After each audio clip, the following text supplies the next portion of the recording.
Tervist!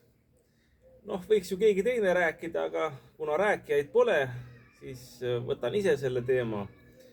Ja ikka faktipõhiselt ma panen kommentaaridesse 2 linki ka, saate dokumendid alla laadida ja vaadata, sest ega mina ei tee kunagi nagu emotsioonide pealt videopöördumise ega midagi, et ma ikkagi räägin alati faktidest.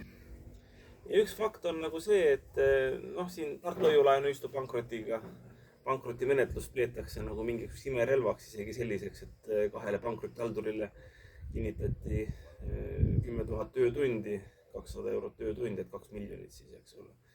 Aga ma räägin teile ja olen korduvalt rääkinud ka, et Margus Lepa, kes ajas Ruunimaja pankrotti, Ruunimaja, mis jäi Tartu Hoiu-laenuühistule võlgu ja kuhu ka Tartu Hoiu-laenuühistu tütarettevõte ostis siis päikesepargi välja 150 000 krooni eest ja see 150 000 euro eest, vabandust.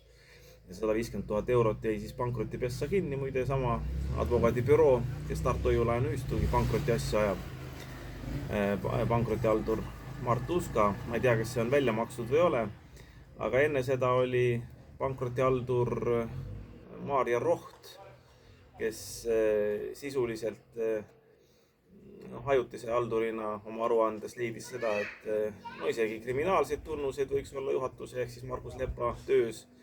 Margus Lepa käes on 50 000 eurot Ruunimaja raha, see raha, mis Tartu Hoiu-laenuühistul laenudena saamata jäi, mis nüüd on siis nii-öelda Tartu Hoiu-laenuühistu pankrotipessa edasi pärandatud. Veel kord küsimus, et ma ei tea, kas keegi seisab selle eest, et on Tartu Hoiu-laenuühistu nüüd kätte saanud sealt pankrotihalduri käest selle raha või ei ole saanud, see on üks asi.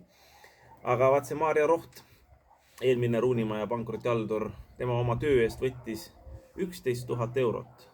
Sisuliselt ei teinudki mitte midagi, vaatas panga väljavõtted üle, vaatas üle, et Lepa on oma tasku pannud 50 000 eurot, fikseeris selle ära, vaatas, et võib-olla on seal kuriteo tunnuseid, aga ei läinud seal mingisuguse kriminaalasja algatamiseks minu teada. Ei mindud Lepa vastu, kuigi peaks minema. 50 000 oleks vaja kätte saada, nüüd eriti Tartu Hoiu-laenuühistu liikmetele. Aga 1,5 aastat menetles ära Maarja Roht ja võttis sellest 11 000 eurot, silm ka ei pilgu, nii et ma ei tea. Ma ei oskagi öelda, mida ma sellega öelda tahan. Inimesed, kes te näiteks Nõmme raadiole annetate, te ikkagi küsige Margus Lepa käest, et äkki tal hakkab südametunnistus ka nagu piinama, et ta on oma kaasliikmete käest sisuliselt raha varastanud.